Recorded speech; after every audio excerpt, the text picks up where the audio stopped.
안녕하세요. 사건 중심 초대교회사 6번째 시간입니다. 마지막 시간이니 힘을 내시기를 바랍니다.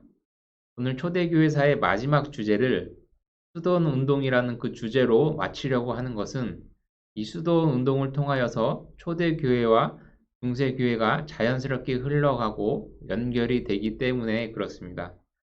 초대교회의 수도원 제도는 보시면 약 200년부터 그 흔적을 찾을 수가 있습니다. 한편 공식적으로는 400년 초기에 국가에 의해서 교회가 국교로 인정이 되면서 기독교의 평화가 찾아왔지만 그 안에서 발생하게 되는 그 부패 속에서 신앙의 순수성을 유지하기 위하여 그 하나의 방편, 하나의 방안으로 이제 수도원이 출발하게 된 것입니다. 그래서 기독교가 국교로 공인이 된 이후로는 기독교의 위상이 달라지게 되었고 시대적 평화가 오면서 고난이 사라지니 이전 시대와는 분위기가 완전히 다르게 변하여서 윤리와 도덕 그리고 삶의 의식 모두에서 기독교의 고상함이 사라지게 된 것입니다.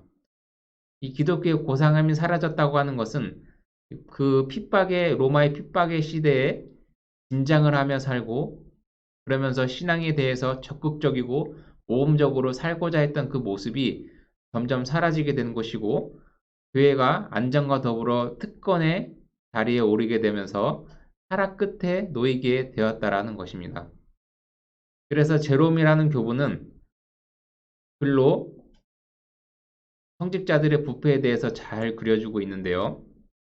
제가 제롬의 편지를 읽어보도록 하겠습니다. 그들은 자신의 옷차림만을 생각하는 듯하다. 옷은 매력적인 향기가 나는지 하나님의 일에 헌신한 사제들이 아니라 마치 새 신랑처럼 보인다.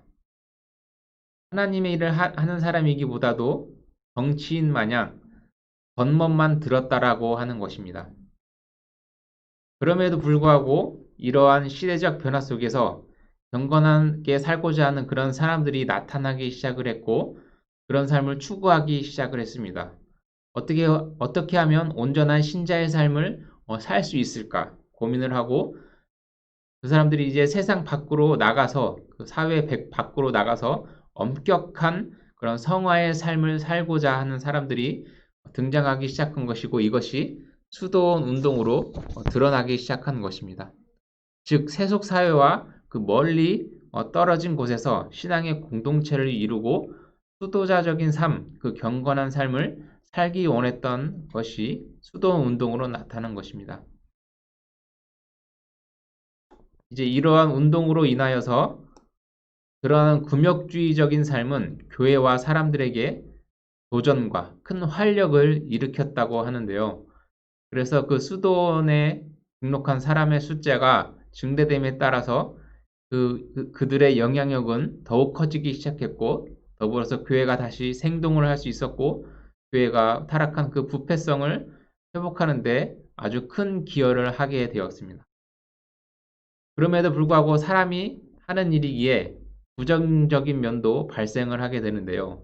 즉 극단적인 패단이 나타나게 되는 것입니다.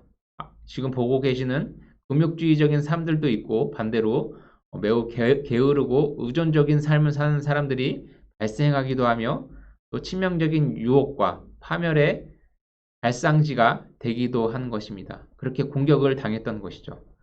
결국 인간의 타락성은 은둔 생활과 그리고 동떨어진 그런 금욕주의로 해결되지 않음이 극명하게 드러난 것입니다. 이러한 시행착오로 인하여서 이런 시행착오를 겪으면서 수도원은 4단계로 발전을 하게 됩니다. 다시 정리해서 보시면 금욕주의를 실천하는 개인들이 먼저 이렇게 생겨나게 되었고요. 또 이들 안에서 이들이 많이 발생을 함에 따라서 교회와 분리가 되고 어떤 경건한 추구하는 사람들이 이제 공동체를 이루어서 경건 생활을 추구하기 시작했습니다. 많은 사람들이 이렇게 추구하기 시작을 하자 이제 여성들도 많이 뛰어들게 되었고 이것이 이제 중세 교회에 가서 더욱 활발해지며 이제 그것이 경건 생활을 넘어서서 그것이 신학교의 역할도 하게 되고 또 사람이 많게 되니 공장의 역할도 감당하게 되었습니다. 그래서 이 수도원의 대표적인 인물들을 이제 하나하나 이제 살펴보려고 하는데요. 그 인물들 중에는 유럽 동방의 바실이라는 사람이 있었고요. 또 유럽 동방의 베네딕트라는 사람, 그리고 이 둘은 수도원 규칙서를 잘 작성했던 사람들입니다. 뒤에서 이제 살펴볼 것이고요. 안토니우스라는 사람은 수도원 운동의 창시자로서 이제 잘 알려지는 사람이었고, 그는 산속에서 이제 운동 생활을 하면서 저녁에 약간의 그런 소식만을 하며 그렇게 금욕주의적인 삶을 살았습니다. 그리고 여기 이제 피코마우스라는 그 사람 먼저 이제 수도원을 대표하는 인물로 이제 보려고 하는데요. 이 피코마우스라는 사람은 그 수도원의 단점인 사랑에 대한 그 실천의 문제를 해결하려고 했던 사람들입니다. 그래서 그는 수도원 생활을 개인이 아닌 공동체 규칙을 세워 서로 도우며 그 경건을 실천할 수 있도록 유익을 주도록 권면했던 것입니다. 그 결과로 피코마우스가 세상을 떠나는 348년쯤에는 약 10개 정도의 수도원에 3,000명 정도나 되는 그 수도사가 생활을 하게 되었다고 합니다. 놀랍죠? 이렇게 인기가 급상하고 높아지자 지망생들은 무려 3년 정도의 그 견습 생활을 해야 했다고 합니다. 그래서 그들에게 있어서 문맹자들에게는 글을 가르치고 글을 다 배운 사람들에게는 성경을 연구하게 만들었습니다.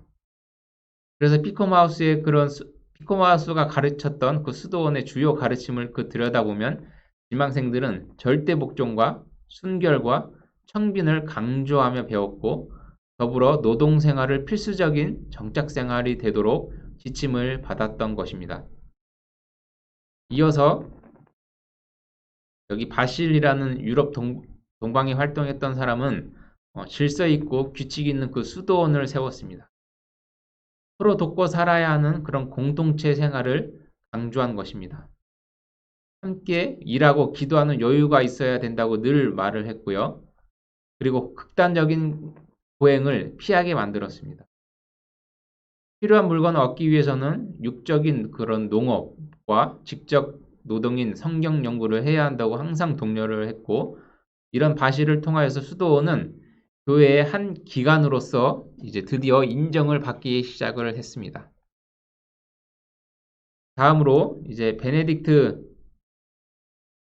이 베네딕트는 유럽 서방에서 활동했고요.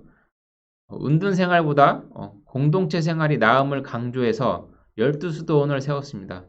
그러니까 이 베네딕트는 앞서 그 바실이 세웠던 이런 규칙의 기본적인 규칙으로 삼고, 여기에 더 다른 점이 있다면 이제 수도원의 원장을 뽑을 때 이제 선거로 선출을 하게 하였고, 또 수도원에 한번 들어온 사람들은 다른 수도원으로 이동하지 못하게 했습니다. 그리고 이들에게 가르쳤던 주요 임무는 첫 번째 임무로 예배, 그리고 두 번째로 노동, 세 번째로 독서의 순서로서 그것 중요성을 가르쳤습니다.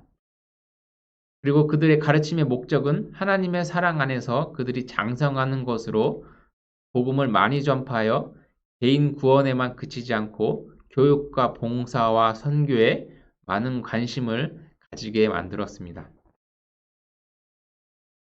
마지막으로 볼 사람은 이제 약간 극단주의로 가는 시므온이라는 사람인데요. 이 시므온이라는 사람은 극단적인 금욕주의를 추구했던 사람입니다. 여기 그림에서 보듯이 36년을 기둥 위에서 고독과 침묵으로 생활을 하면서 기둥의 성자로 불렸습니다. 저는 참 신기했던 게 이 사람이 이 기둥 위에 살면서 생리현상을 어떻게 과연 해결했을까, 이게 참 궁금하더라고요. 아무튼 이 시므온이라는 사람으로 인해서 비슷하게 나타나는 그 폐단이 무엇이었냐면 이제 어떤 금욕주의로 인하여서 이제 존중을 받으려고 하는 건데요. 잠을 안 자는 사람, 뭐 밥을 안 먹는 사람, 고기를 안 먹는 채식주의자, 베지테리언, 그리고 아무튼 육신을 괴롭히는 모든 방법들을 동원하여 타락한 영혼을 구하려는 그런 고행을 시작한 것입니다. 이제 정리를 하겠는데요. 수도원 운동으로 세속화된 교회에 어느 정도 수도원 운동은 교회의 소금과 같은 역할을 하게 되었습니다. 외형적으로는 그 믿음을 실천하여서 교회의 타락을 막은 것이죠. 그럼에도 불구하고 교회의 건전성과 그리고 신자의 거룩이 금욕주의와 연결이 되어 폐단이 생기기도 했습니다.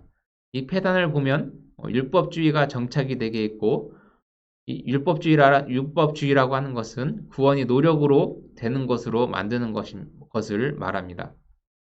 그리고 인위적인 금욕주의가 미덕처럼 보이게 만들었고, 이런 경건의 모양을 그래서 결국 기독교가 경건의 모양을 이루는 데는 많은 도움을 주었지만, 그러나 참된 거룩함에 이르지 못하는 그런 한계를 갖게 되었음을 인식하게 해주었습니다. 이런 수도 운동으로 얻을 수 있는 유익을 한 말씀으로 정리하며 마무리하려고 합니다. 로마서 3장 20절의 말씀인데요. 그러므로 율법의 행위로 그의 앞에 의롭다 하심을 얻을 육체가 없나니 율법으로는 죄를 깨달음이라. 우리가 율법을 지키는 것으로 죄를 넘어설 수가 없다라는 것입니다. 오늘 강의는 여기까지 짧게 마치도록 하겠습니다. 여러분 6주차까지 정말 수고 많으셨고요. 주보 광고에 아마 여러분들의 이름이 수료자로 이제 나가게 될 텐데요. 정말 양심에 거리끼지 않으시려면 이번 주까지 혹시나 못 들은 강의를 다 들어주시기를 바랍니다. 다시 한번 시간이 내어서 이렇게 강의를 다 들어주신 여러분들에게 찬사의 박수를 보내드립니다. 정말 수고 많으셨습니다.